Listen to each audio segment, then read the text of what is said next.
Your case is remanded until the 17th day of April 2023. Same court number 20, for bail information as contemplated under the provisions of section 50 subsection 6 of the Criminal Law Code. Avele enkundleni amadoda amabini ngokufanele nezitsholo zokunceda uThabo Bester kwizenzo zobugelemqa. Ukade kuvela abarhanelwa abahlanu enkundleni kamanje edikeni ngezitsholo zokubulawa kwabasebenzi kwiYunivesithi yaseFort Hare. In just 100 days' time, we will witness the world's best football players on our shores right here in Australia and New Zealand.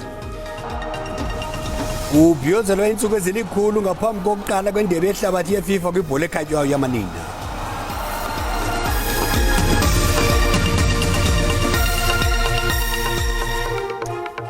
Molweni okapha ekhaya sithi ngatsho ke nakuthi babukeli bethu kwijelo iDTT ndingaphosisanga maseko mandikawuleni warhuqa. Avele enkundleni kamanje amadoda amabini aquka wayesakuba ngumsebenzi kwinkampani G4S eBloemfontein. Esisibini sayanyaniswa nokuqhwesha kwesidlwenguli nombulali uThabo Bester kwiziko loluleko laseMangaung.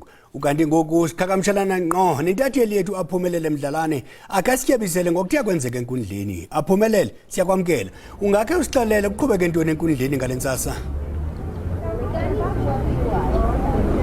Mandibulise nabaphulaphuli abarhanelwa bavelile namhlanje enkundleni apha eBloemfontein. Bona ke sesiyazi ukubana ii-charges abazifeysayo zongeziwe. Bafeysa ii-charges zokubulala nokutshisa defeating the ends of justice kunye ke nobuqhophololo. Sivile ke pha enkundleni ukubana elityala libuyiselwe emva to i-17 zika-April kwaye ke abarhanelwa bawuzawuhlala in prison but in separate prisons apho sisazi khona ke kubana the 35-year-old uSinohe Matshwari yena bekesebenza pha eG4S yona ikampani le security epha eMangaung prison apho sisazi sikhona uThabo Bester ephume khona. Kodwa ke nje kakufutshane ndino Matshini Mutloung apha yena ozawuku sicacisela nge-charges ezi abazifakileyo. Tata Matshini masikhe sithethe ngale charge eyokubulala kakhulu. Abanye abantu bazawuba very surprised ukuba kukho i-charge yokubulala emva kokuba sisazi ukubana phaya ke eprison kwafunyanwa isidumbu. Yeah, it's something that is really surprising and perplexing. Ngoba, like you rightfully stated, in the public domain, what do we have? In the public domain, we have a corpse that was planted in the prison cell. Obviously, it's in the public domain. We don't know the source of that information. It could be that there is credence to that information. It could be that it was just spurious allegations, and upon further investigations, those allegations were negated, maybe with some substantial information at the disposal and behest of the police, who found that whoever that was there in that prison cell was still alive at the time.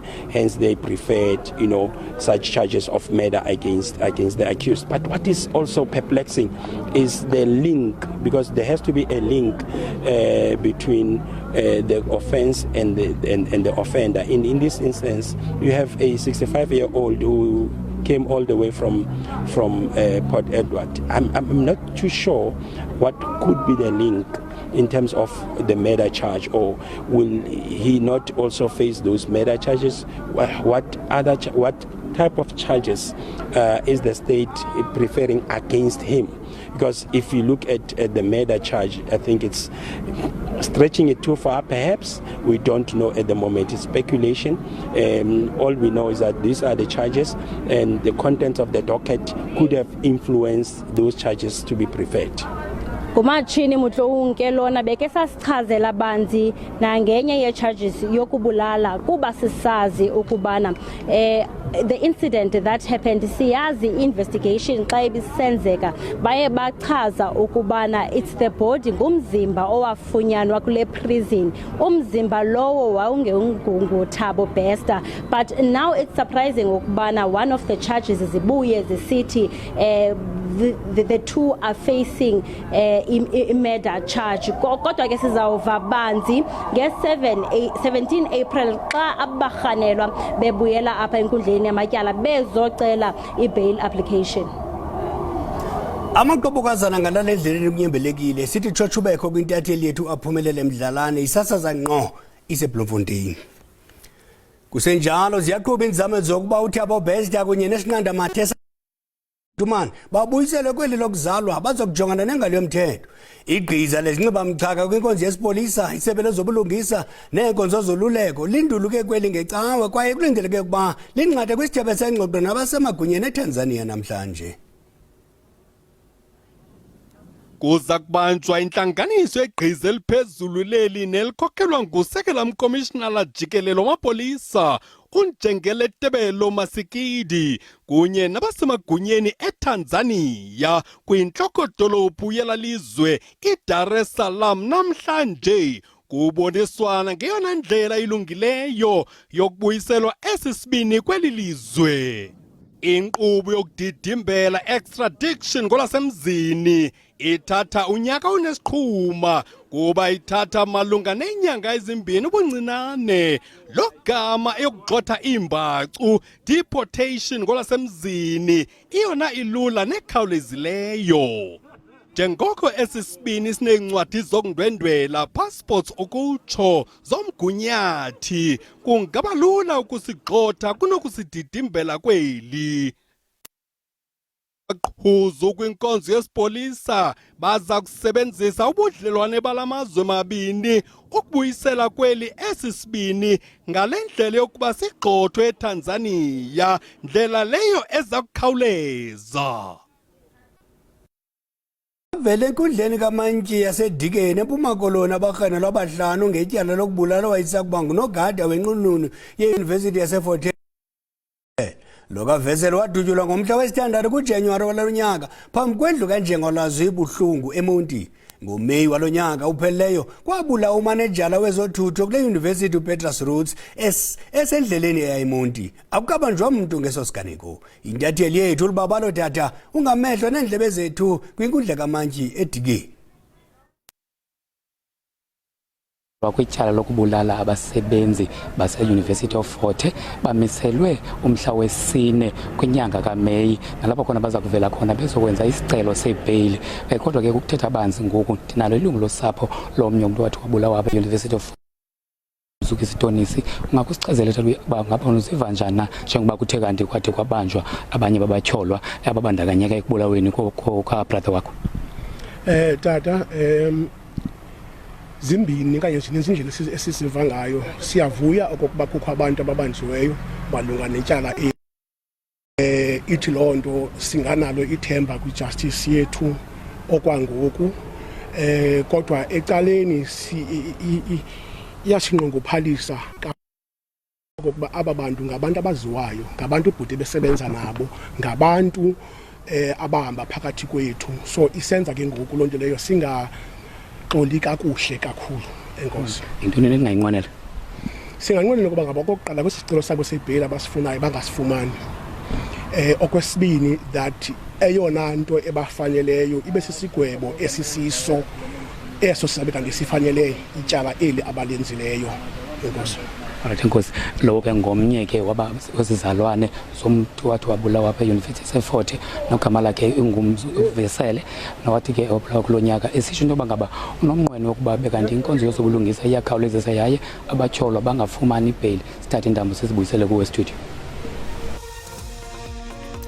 Kwalapha ezindabeni umasipala waseNtaba kule Mpuma Koloni uyaqhubeka namaphulo okuziqaqambisa njengenkokheli kumbono oshishino lwentsango eMzantsi Afrika. Kodwa masithuba umntwana evenkileni kuqala.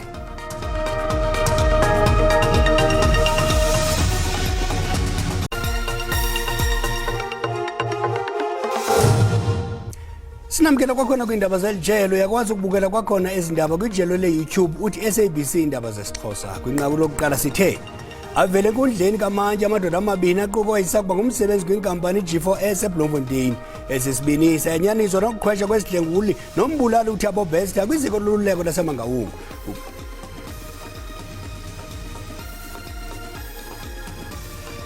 Ngoku masitapule izimvo zababukeli kwikhasi lethu leWhatsApp. Le meko sijongene nayo apha eMzantsi Afrika ayilulanga. Kuzawubethwa indongo uba mawabuye la madoda phaa nalo sisi. Ayizuba lula kakhulu laa nto ngoba funeka ikhangelwe indlela ezizizo nezisemthethweni ukuze babuyiselwe apha. Kumele ukuthi ilive lase-South Africa liqinise kakhulu umthetho emajele, kube futhi kuqinise umthetho loqine kakhulu kuma-border gate. Ndicela urhulumente walapha eMzantsi Afrika athathe isikhiya siphose apho ningaziyo ngoThabo Bester kunye nentokazi yakhe. Nabo bantu baye bathi mabamkhulule uThabo Bester, abangene ngaphakathi bangaze baphume. Tanzania mandiyothule umnqwazi ngokuthi incedise uMzantsi Afrika kufumaneke uThabo Bester, yanga neMalawi ngenza njalo kufumaneke uBushiri. Mabamlanda uBester, babamlande ngabona ndibajonge ngamehlo abomvu mna. Sizotsho sibone ke ngoyinto batyeni sinabo abantu abenza umsebenzi omhlaba bakwazi uza nabanye abantu. Sizawuhamba ke ngosibathume kwiGuptas, sibathume kuBushiri aze nabo. Nam ndithi lo muntu makalandwe abuye azoziphendulela uba beke wabaleka ntoni la matyala athe wawenza apha eMzantsi Afrika.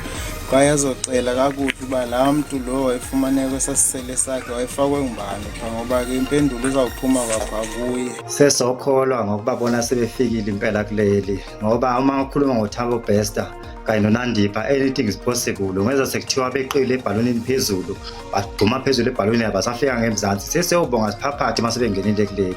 uThabo Bester uyincutshe shame, uyincutshe oko enoqhwesha kwijele enjeya. Funeka kuphandwe izidumbu ezi zazisuka phi zitshiswe phayana. Indaba ezihle kakhulu ezokubanjwa kwalowa nguThabo Bester kunye nabantu kakade abadlale indima yokuphunculisa kwakhe, ngoba ihleli icace emhlophe yona laa nto uba unabo abantu abamxhasileyo. Bonke abo babandakanyekayo eqhwesheni kukaThabo Bester mabajongane nengali yomthetho elizwe loMzantsi Afrika, nangona ke lilizwe ingali yomthetho iyekeyeke. Kodwa ke sahlaba sikhangele kumxholo we-SABC ndingavela wakwaDuda ndisemal Masberry. Umbutho eHelen Suzman Foundation neminye imibutho yamashanhliziyo amalungelo oluntu ufake isimangalo kwinkundla ephakamileyo yaseGauteng ePitoli ngelokuphikisa isigqibo esithathwe kumphatho wezeGqr Aaron Motsoaledi sokuba kupheliswe inkqubo yempepha-mvume zabemi baseZimbabwe zokuhlala kweli phantsi kwenkqubo iZEP.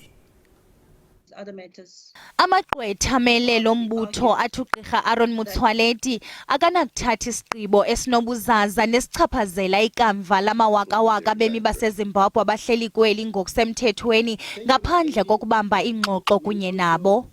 The minister took a decision about what would happen to the ZEP program, and it is common cause that he took that decision without any prior notice to the ZEP holders or the public, and without any consultation with the ZEP holders and the public.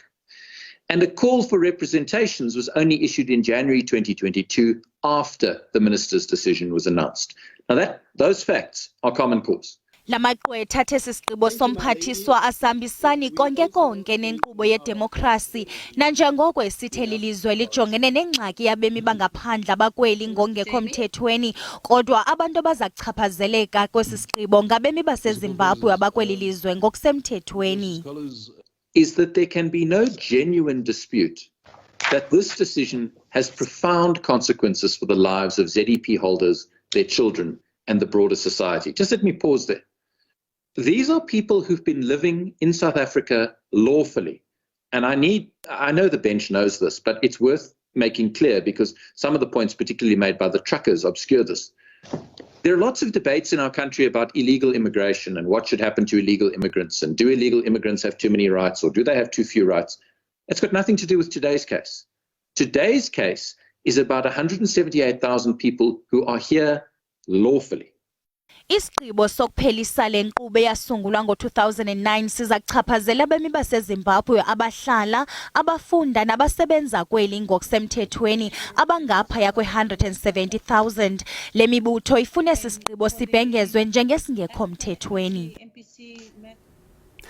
Umasipala waseNtabankulu eMpuma Koloni uyaqhubha nokuzibeka njengenkokheli kumbono ushishino lwentsangukweli. Ubekele bucala i-80 million rand yokwakha ikholeji yezolimo eza kuqeqesha abalimi bentsangu befundiswa ngako konke kuphathelene nolushishino. Iphondo laseMpuma Koloni lihlabela mgama nokuza neenkqubo zokwenza amaziko azovelisa umya ngeenjongo zokukhulisa uqoqosho, ukudala amathuba emisebenzi kunye nokulwisana nendlala ezilalini. Kummandla waseNtabankulu kutyalwe izigidi ezingama-80 ezokwakha isigaba sokuqala ikholeji yezolimo. Le kholeji izawuphinde ijongane nencakasana nokuvelisa umya kuloo mmandla. Abantu bale mimandla yasezilalini basoloko bethe qolo ukuba batshutshiswe xa berhweba ngomya kwiimarike zobumnyama. Kungoku nje bazofundiswa. Siyavuya ke namhlanje kuba uminister uthe wasibhalela sengumasipala wasazisa into kokuba kukho ifunding eapproviweyo ezizigidi ezingama-800 okuncedisana nokwakhiwa kwale agricultural college kuseyiphase okanye isigaba sokuqala ke sale college. Ubusisiwe Mgoqwana ngumlimi womya yaye iminyaka erhweba ngaphantsi kweemarike zobumnyama kuba esoyika kutshutshiswa ngumthetho, kodwa ngoku uncumele ecaleni nanjengoko bezofumana uphuhliso lezakhono nezokuvelisa umya.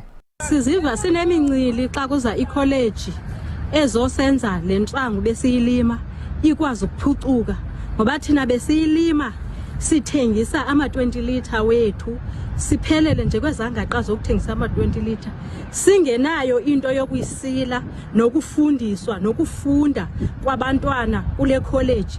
Ndivuya kakhulu xa kuza ikholeji ezokwenza abantwana bethu babenefite. Abantu abatsha bathi lixesha eli elilungileyo lokuba nabo bangene kwimarike yomya.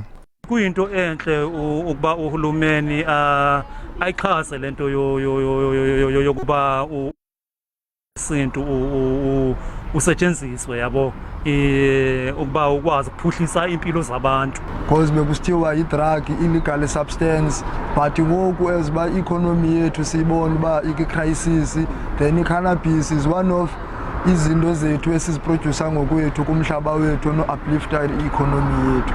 Umasipala walapha uthi lo mya uzovula amathuba emisebenzi, uqoqosho lukhule ngamandla. Ufune ukuthutha i-cannabis siyise elsewhere, but yonke into mayenziwe kwesi space sethu kwenzela uba sizocreate amathuba emisebenzi nokunikeza abantu bakuthi those indigenous farmers i-opportunity. Ngelixa umongameli welizwe wayesenza intetho yakhe yobume belizwe, wayithetha ngokuphandle ukuba kuzawuziwa neendlela ezakwenza intsangu isetyenziselwe ekuphuhliseni uqoqosho kudaleka amathuba emisebenzi kuliwe nendlala. Ndinkululeko Nyembezi weendaba ze-SABC eNtabankulu. Ngoku masithi tsixatha ngapha kwemida yeli. Kuqhambuke umbhodamo phakathi kwamapolisa nootitshala kuqhankqalazo eLa Paz. Abafundisintsapho baqhankqalazela inkqubo yezifundo ikharityulam kulo marhanuka entsha emiliselwe lisebe lezemfundo. Uthi bandidubule ebusweni umzimba wonke, bendizihambela ngoxolo, bandidubula xa ndijikela. Lo mphathiswa ulwa neetitshala kwilizwe ngokubanzi. Momento nos están atropellando a todo el magisterio nacional urbano. ¡Han pegado maricones de mierda!